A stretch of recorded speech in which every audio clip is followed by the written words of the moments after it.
meter prop videoscope, and it's with a 5 inches display and its joystick articulation, and now we can power on to see its function.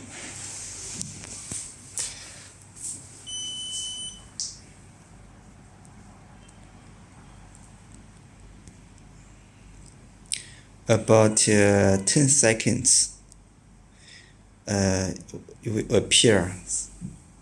Okay, so now we power on this videoscope, and we can see this icon means light adjustment. We can on this button we can make this light adjustment.